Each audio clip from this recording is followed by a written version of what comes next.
By mid-1944, the tide of war in the Pacific had turned. Japan's once dominant navy, which had swept across the Pacific in 1941 and 1942, was now bleeding ships, fuel, and pilots. The Imperial Navy had started the war with 6 proud fleet carriers.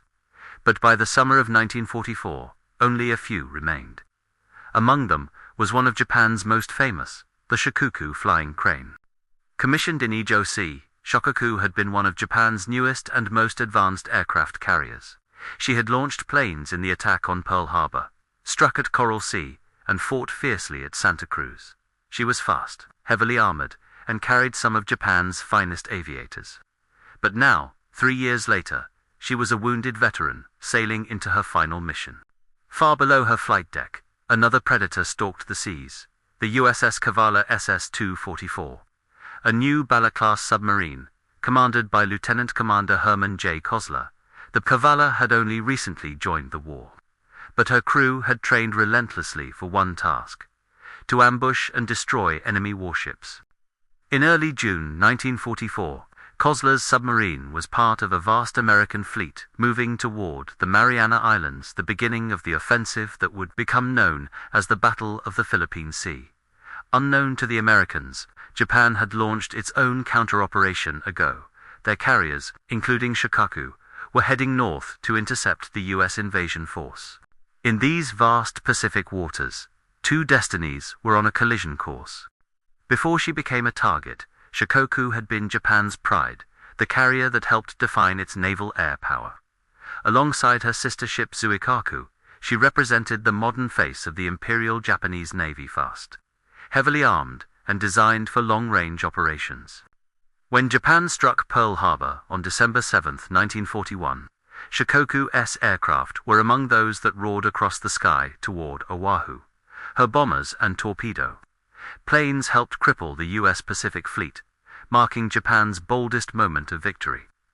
Over the next year, she fought at the Battle of the Coral Sea, where she was heavily damaged by American carrier aircraft. Her flight deck was torn apart, her hangars aflame, yet her crew's discipline and skill saved her from destruction. After months of repair, she returned to battle at Santa Cruz in 1942, where her planes again clashed with U.S. carriers in one of the fiercest air duels of the Pacific. But by 1944, the tide had turned. Japan's veteran pilots were gone, lost in relentless battles from the Solomons to the Marshalls. What once made Shōkaku powerful, her elite air groups, had been bled dry. Still, Tokyo believed she could make one last difference. With her decks once again filled with aircraft, Shōkaku joined Vice Admiral Jisaburo Ozawa's mobile fleet, setting course for the Philippine Sea. Their mission: destroy the American invasion of the Mariana Islands and restore Japan's naval honor. But beneath the waves, USS Cavalla had other plans. Kossler's submarine had been ordered to patrol the expected route of the Japanese carrier force. Every man aboard knew the stakes. The ocean around them could explode into the largest carrier battle in history. The hunter was in position. The prey was drawing near. On the morning of June 18, 1944, the waters of the Philippine Sea were deceptively calm. Beneath the rolling blue USS Cavalla, SS-244 crept through the depths, running silent. Inside the steel hull, the air was thick with tension and diesel fumes. Every man on board knew what it meant to find a Japanese carrier, and what it would cost to strike one. Lieutenant Commander Herman J. Kossler, a calm, focused officer from Pennsylvania, had been tracking distant sonar echoes since dawn. His submarine had received intelligence from American codebreakers. Japanese carriers were moving eastward, toward the Marianas. Kossler adjusted course, moving into their projected path. Hours passed in near silence, only the hum of the electric motors and the faint ping of sonar. Then, in the early afternoon, the call came. Contact bearing 015, long-range, multiple screws. Kossler's heart pounded. Multiple propellers meant a task force, not freighters or destroyers. Through the periscope, faint silhouettes appeared on the horizon, the flat decks of carriers surrounded by escort ships. The Imperial Japanese Navy's mobile fleet was passing directly ahead. Among them was a familiar shape, the Shōkaku, Japan's flying crane. Her wake shimmered behind her as aircraft dotted her deck, preparing for the coming battle. She was completely unaware that death was lurking below. Kossler ordered Cavalla to dive deeper, taking up an intercept course. The submarine moved silently through the Pacific depths, positioning itself ahead of the enemy formation. One wrong move could bring Japanese destroyers thundering down with depth charges. But if they succeeded, it would be the kill of a lifetime, the sinking of a Japanese carrier that had struck Pearl Harbor. For hours, Cavalla shadowed the fleet. The men whispered, moved slowly, and dared not cough or sneeze. Every ping of sonar, every turn of a propeller, was magnified in the cramped steel tube. By sunset, Kossler knew the moment was approaching. The range was closing. The Shōkaku would soon be in torpedo range. The hunter had found its mark. As the sun climbed higher on June 19, 1944, the vast blue Pacific shimmered with deadly calm. Deep below the waves, USS Cavalla tracked the Japanese carrier formation with surgical precision. The crew had been at battle stations for hours. Nerves stretched tight, sweat rolling down faces in the stifling air. Every man aboard knew that one mistake could mean death by depth charge. Commander Herman Kossler studied his periscope carefully. The outlines of the Japanese task force were clearer now. Destroyers weaving around the flat tops, planes launching and landing in bursts of motion. Then he saw her. Shimmering in the periscope lens was the unmistakable shape of Shōkaku, cutting through the ocean at high speed. She was beautiful, lethal, and completely unaware of what lurked below. Kossler gave the order. Prepare for attack. Target.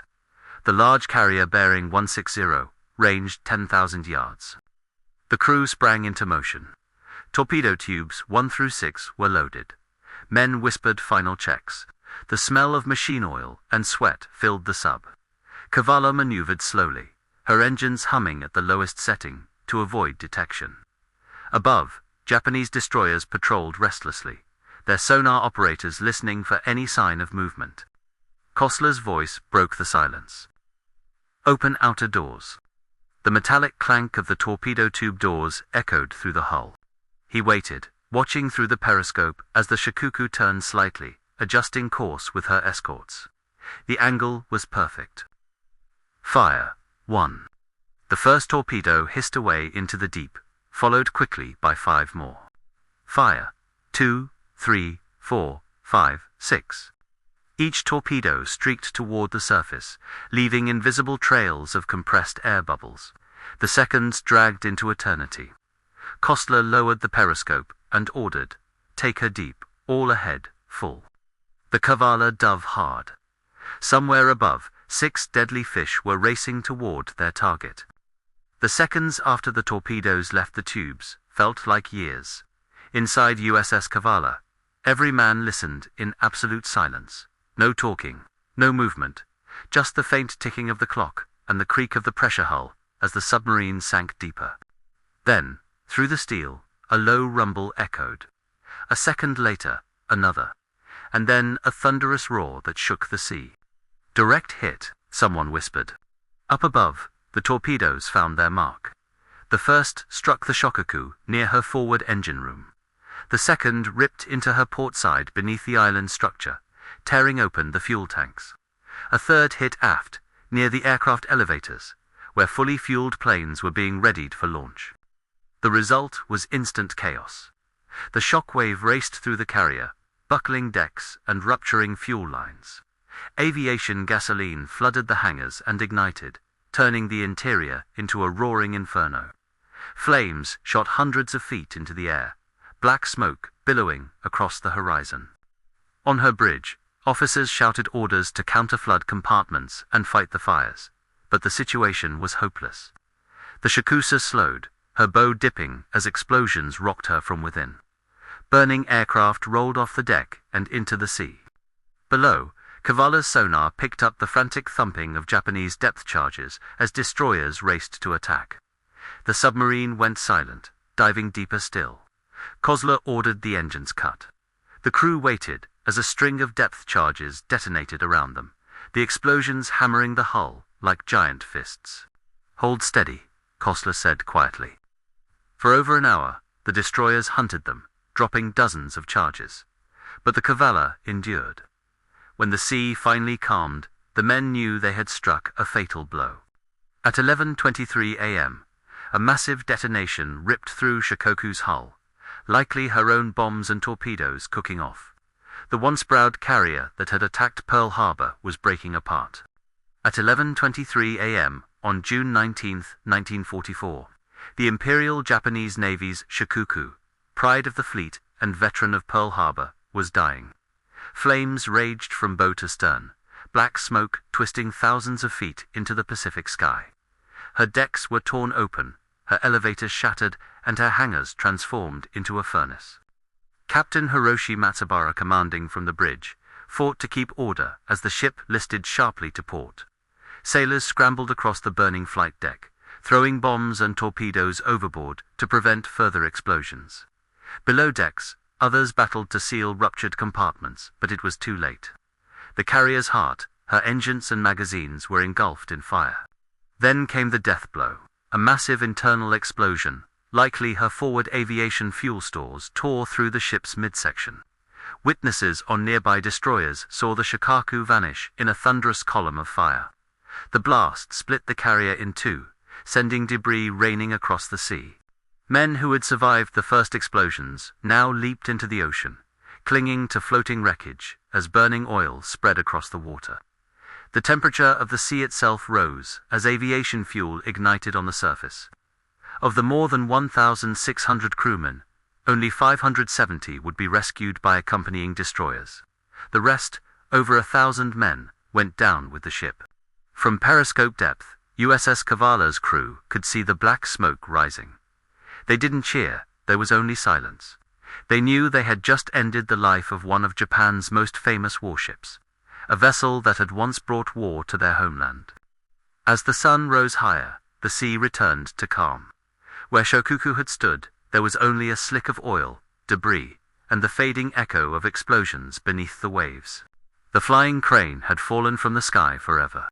As the Shōkaku slipped beneath the waves, her escorting destroyers swung into action.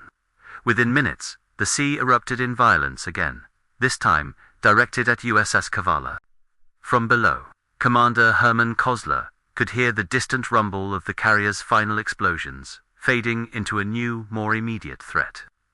The Japanese destroyers were closing in fast, their sonar operators searching for the submarine that had just taken down one of Japan's most important carriers. Enemy ships closing, bearing 0, came the report from sonar. Kossler gritted his teeth. Hold depth at 300 feet. Rig for silent running. The order rippled through the crew. Every unnecessary movement stopped. The engines were cut.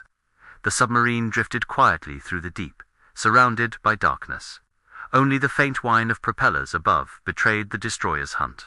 Moments later, the first depth charges dropped. Boom. The shock wave slammed into the hull, lights flickering. Boom. A second string exploded closer, shaking bolts loose and sending a spray of seawater through the seams. Men gripped their stations, their knuckles white. For hours, the Japanese ships rained explosives into the depths, over 100 depth charges in total. Cavalla descended to 400 feet, the steel hull groaning under pressure. Any deeper, and she risked being crushed by the ocean itself. Hold her steady, Kossler said calmly, though sweat poured down his face. He had one rule: never panic. At last, after nearly 6 hours of relentless pursuit, the sounds above began to fade. The destroyers were moving off, convinced their prey had been destroyed. Cavalla's crew exhaled for the first time in hours. They had survived one of the most intense hunts of the Pacific War. When they surfaced that night, the horizon was empty. No ships, no smoke, but the mission was complete. They had struck a blow so deep that it echoed through the Imperial Navy's command centers within hours. The submarine that had killed the flying crane slipped away into the endless Pacific, silent and victorious, while USS Cavalla slipped away into the dark waters of the Pacific. Word of her strike raced across thousands of miles, straight into the heart of Japan's naval command. In Tokyo, Officers of the Imperial Navy gathered in disbelief as radio transmissions confirmed the unthinkable. The Shōkaku, pride of the fleet and veteran of every major battle since Pearl Harbor, had been sunk, not by aircraft, not by surface ships, but by a single American submarine. The loss was more than material, it was symbolic. Shōkaku represented Japan's naval power at its height, the swift, coordinated might of carrier aviation that had once ruled the Pacific. Now she lay on the ocean floor, destroyed in minutes. Reports from surviving destroyers described the scene: a single torpedo, devastating explosions, and the carrier engulfed in flame. Japan's admirals understood immediately what this meant. The Americans not only had stronger carriers and better planes, now their submarines were lethal too, hunting Japan's fleet even in open waters. In the following days, Admiral Soemu Toyoda, Commander-in-Chief of the combined fleet, received grim updates. The attack on Shōkaku coincided with a far greater disaster, the Battle of the Philippine Sea, where hundreds of Japan's best aircraft and pilots were being annihilated by U.S. carrier fighters. In less than 48 hours, Japan lost the core of its naval air power, its finest pilots, its newest planes, and one of its most powerful carriers. Back aboard the Cavalla, Commander Herman Kossler transmitted his victory report. The coded message reached Admiral Chester Nimitz's headquarters at Pearl Harbor. When decoded, it confirmed what American intelligence had hoped. The Shōkaku, one of the carriers that attacked Pearl Harbor, was gone. The reaction was quiet, but electric. Officers knew history had come full circle. One of Japan's proudest symbols of aggression had been erased by a weapon Japan had once underestimated. When the USS Cavalla finally surfaced under cover of night, her crew saw nothing but stars over the black Pacific. They were exhausted, drenched in sweat, and shaken from the pounding of hundreds of depth charges, but alive. And they knew they had achieved something monumental. Commander Herman J. Kossler sent his after-action report through coded radio back to Pearl Harbor. The message was short but explosive. Sank, one large enemy carrier, believed to be Shōkaku. Back at Submarine Force Pacific headquarters, the room erupted. Confirmation soon followed from intercepted Japanese signals. The Shōkaku was gone. In a war where information often took days to confirm, the Cavalla's report arrived like lightning. The sub had done what many thought impossible: sink one of Japan's elite fleet carriers and survive. When Cavalla sailed into Pearl Harbor days later, she was greeted not by fanfare, but by quiet respect. The men walked down the gangway, tired and thin, yet proud. They had avenged Pearl Harbor in their own way. The ship that had once launched bombs at Oahu was now at the bottom of the sea. Admiral Chester W. Nimitz himself personally congratulated the crew. For their courage and precision, the USS Cavalla received the Presidential Unit Citation, one of the Navy's highest honors. Kossler and his men were hailed as heroes across the Pacific submarine fleet. But Kossler, modest and composed, reminded his crew that luck and timing had played their parts. "We were at the right place," he said quietly, "and did our job." The Cavalla would continue her patrols, attacking convoys and striking targets throughout 1944 and 1945. But no victory would equal that June day, when a single submarine sank the carrier that symbolized Japan's might. The men of the Cavalla had proved that beneath the Pacific waves, the tide of war had truly changed. By mid-1944, the U.S. Navy's silent service, its fleet of submarines, had become one of the most feared weapons in the Pacific. What began as a small, undertrained branch in 1941 had evolved into a deadly force that strangled Japan's war machine from beneath the sea. The sinking of the Shōkaku by USS Cavalla was more than a tactical success. It was proof that submarines could strike at the heart of Japan's navy, not just merchant ships, but frontline warships. In the months following Cavalla's victory, U.S. subs hunted relentlessly along Japan's supply lines, sinking oil tankers, transports, and even destroyers. By the end of 1944, Japan's shipping industry was collapsing. The empire that had once spanned the Pacific was now suffocating. Fuel shortages crippled the navy. Planes sat idle on runways. Ships remained anchored for lack of diesel, and training for new pilots became nearly impossible. In contrast, American submarines grew more advanced and coordinated. Intelligence from codebreakers at Pearl Harbor guided them to Japanese convoys with deadly precision. The submarines worked in wolf packs, communicating by encrypted radio to ambush targets. And while the Shōkaku was gone, her sister ship, Shōkaku, continued fighting, but she too would meet her fate months later at the Battle of Leyte Gulf, sunk under waves of American carrier aircraft. The age of the Imperial Navy's carrier dominance was ending, replaced by the relentless pressure of America's industrial and technological might.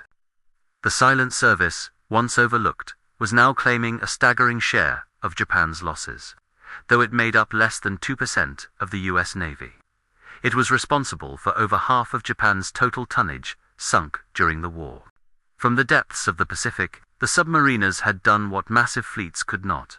They had brought Japan's empire to its knees. And among their legends, the story of USS Cavalla and Shōkaku stood tallest the day a silent hunter brought down a giant. Even as the Shōkaku sank beneath the waves, the greatest carrier battle in history was about to begin. On June 19, 1944, across hundreds of miles of ocean, the Battle of the Philippine Sea erupted, a clash that would decide the future of the Pacific War. Japan's Admiral Jisaburo Ozawa, commanding the mobile fleet, still had several carriers, Shōkaku, Taihu, and Hayo, each filled with newly trained pilots. But these airmen were inexperienced, many having logged barely a few hours of carrier flight time. Facing them were the battle-hardened crews of the U.S. Navy's Task Force 58, under Admiral Raymond Spruance and Vice Admiral Mark Mitcher, operating from mighty American carriers like Enterprise, Hornet, and Essex. The Japanese launched the first waves of aircraft, nearly 400 planes strong. But thanks to American radar, the U.S. carriers detected them long before they arrived. Fighters of the Hellcat squadrons scrambled into the sky. What followed became infamous in naval history: the Great Marianas Turkey Shoot. Wave after wave of Japanese aircraft were cut down before reaching their targets. Skilled American pilots, superior radar coordination, and well-rehearsed formations turned the battle into a massacre. Out of nearly 400 Japanese planes, more than 300 were destroyed. By the time the day ended, Japan's carrier air arm, once the terror of the Pacific, had been shattered. And below U.S. submarines, like Cavalla and Albacore, were finishing the job. Just hours after Shōkaku's destruction, USS Albacore torpedoed and sank another of Japan's supercarriers, the Taihu Ozawa's new flagship. Within a single day, Japan lost two of its most powerful carriers, hundreds of pilots, and any hope of turning back the American advance. The ocean that had once carried Japan's dreams of empire was now filled with the wreckage of its defeat. When the sun set on June 19, 1944, the once mighty Imperial Japanese Navy was unrecognizable. Its proud carrier air arm, the same force that had shattered Pearl Harbor, was gone. The ocean that had once echoed with the roar of Zero fighters and bombers now fell silent, littered with burning debris and drifting oil.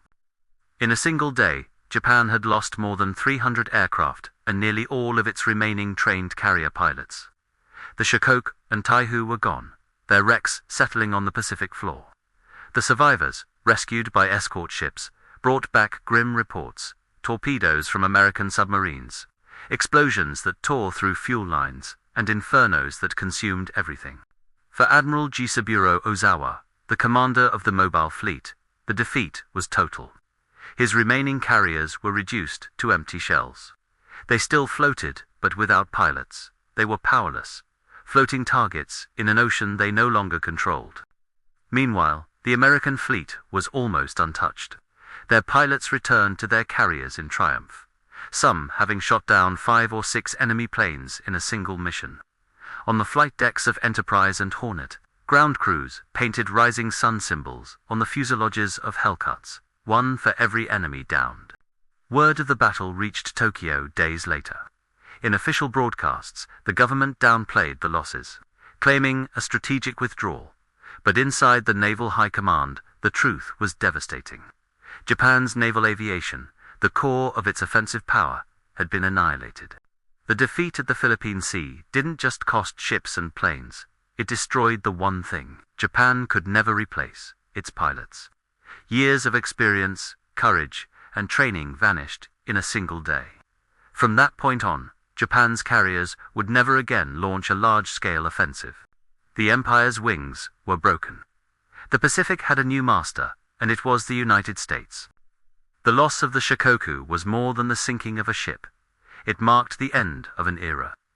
For the Imperial Japanese Navy, she had been a symbol of hope, experience, and pride. Her destruction in the Philippine Sea sent shockwaves through Tokyo's naval command and reshaped Japan's entire defensive strategy. By mid-1944, Japan's industrial power was collapsing under the weight of U.S. bombing and blockade. Oil shipments from the Dutch East Indies were constantly intercepted by American submarines. The Navy had fewer carriers, fewer planes, and after Midway, Santa Cruz, and now the Philippine Sea, almost no veteran aviators left. The loss of Shōkaku meant more than losing another carrier hull. It meant losing her maintenance crews, her radar operators, her deck officers, and her pilots, the backbone of Japan's carrier tradition. With her went the last remnants of the elite Pearl Harbor generation. In Tokyo, Admiral Soimu Toyoda, commander of the combined fleet, understood the grim reality. Without air superiority, Japan could not stop the U.S. advance toward the Philippines and ultimately the home islands. Meetings within the Imperial General Headquarters turned desperate. Plans shifted from offense to survival. The strategy now was simple: bleed the Americans as they approached Japan, hoping to force a negotiated peace. For the Allies, the news of Shōkaku's destruction was a morale boost of historic proportions. Newspapers across America carried headlines celebrating the sinking of the Pearl Harbor carrier war. Correspondents called it poetic justice, a symbol of how far America had come since 1941. Meanwhile, the USS Cavalla continued her patrols, striking Japanese convoys and surviving fierce counterattacks. She would go on to complete 6 successful war patrols and earn 7 battle stars before the war ended. Her crew, once silent hunters, had become legends. From the moment her torpedoes hit the Shōkaku, the balance of power in the Pacific was never the same again. After the crushing defeat in the Philippine Sea, Japan's naval command faced a grim truth. The Empire no longer had the strength to fight conventionally. The once proud carrier fleet was shattered, its air wings obliterated. The Shōkaku and Taihu lay at the bottom of the Pacific, and the surviving ships were little more than floating symbols of a vanished era. In emergency meetings in Tokyo, senior officers debated what to do next. Admiral Soimu Toyoda and his staff knew that industrially and militarily, Japan could never match the United States again. American shipyards were launching new carriers faster than Japan could repair damaged ones. Oil reserves were nearly gone. The skies over the home islands were already being darkened by American B-29 bombers.